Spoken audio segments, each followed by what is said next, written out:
అతిరథ మహారథులందరికీ నిండు వందనాలు, పాదాభివందనాలు.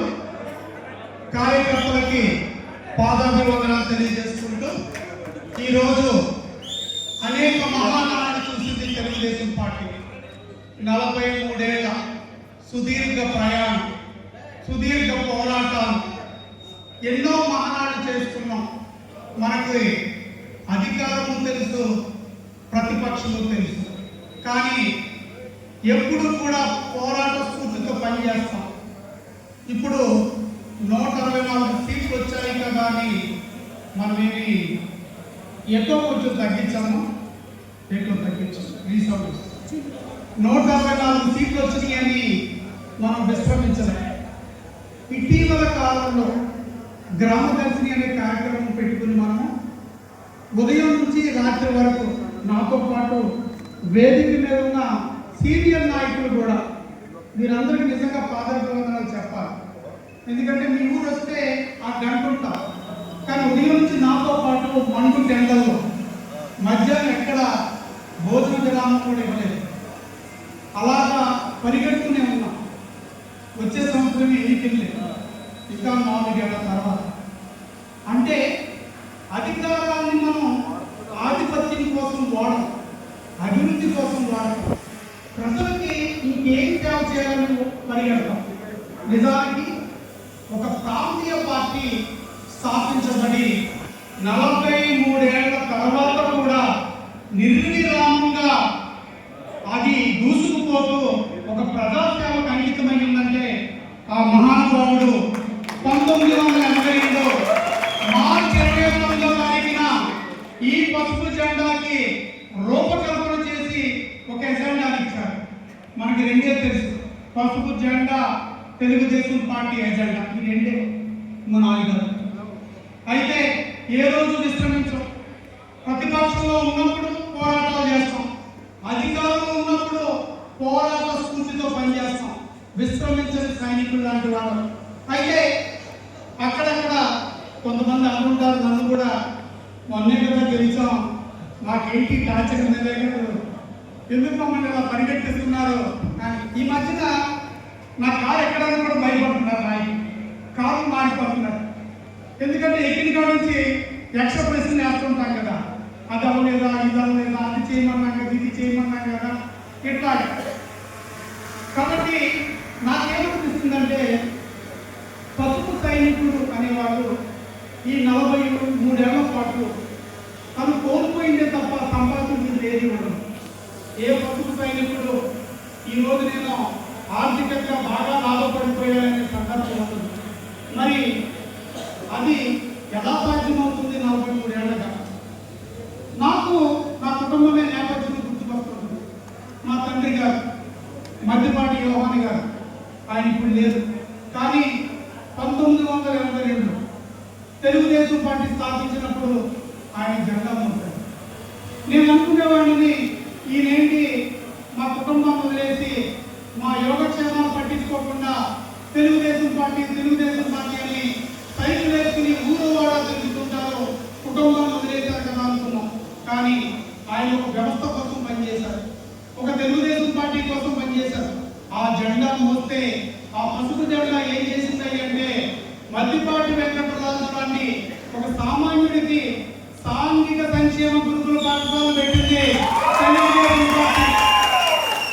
ఆ సాంఘిక సంక్షేమ గురుకుల పాఠశాలలో చదివితే మళ్ళీ అదే తెలుగుదేశం పార్టీ శ్రీనారా చంద్రబాబు నాయుడు గారి వ్యవస్థానంలో ఇన్ఫర్మేషన్ టెక్నాలజీ సాంకేతిక విప్లవంలో భాగంగా మద్దిపాటి వెంకటరాజు సాఫ్ట్వేర్ ఇంజనీర్ చేసింది ఈ తెలుగుదేశం పార్టీ. అంటే నా తండ్రి మోసిన జెండా నన్ను అనాథని కానివ్వలేదు, అనాథకుడిని కానివ్వలేదు.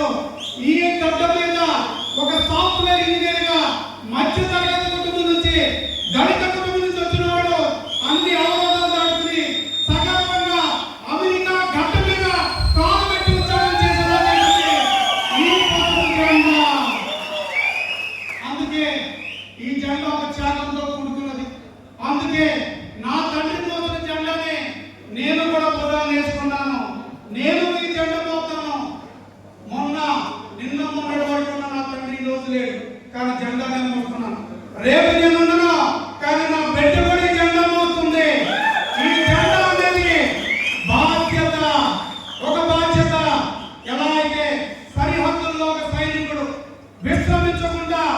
తీవ్రవాదుల్ని, రాక్షస మూకుల్ని దేశంలో కడుగుపెట్టకుండా ఎలా అయితే పోరాడతాడో పసుపు సైనికుడు పోరాటం కూడా అలాంటి గుర్తు చేస్తున్నాను.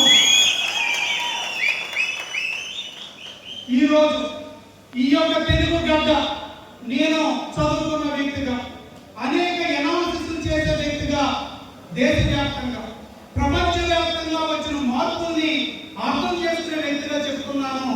తెలుగు గడ్డ మీద తెలుగుదేశం పార్టీ అనేది కనుక పుట్టి ఉండకపోతే తెలుగు వాళ్ళకి ఎంత ఖ్యాతి దక్కేది కాదని చెప్తున్నాను.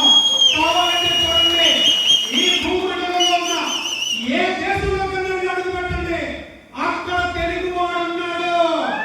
ఈ భూమండలం మీద ఉన్న ప్రతి దేశంలో తెలుగు వాడు ఉనికి ఉందంటే అది తెలుగుదేశం పార్టీ అధినేత శ్రీ నారా చంద్రబాబు నాయుడు తీసుకొచ్చిన సాంకేతిక సమాచార విప్లవంలో వచ్చిన అవకాశాలే దానికి నిండుదారణ.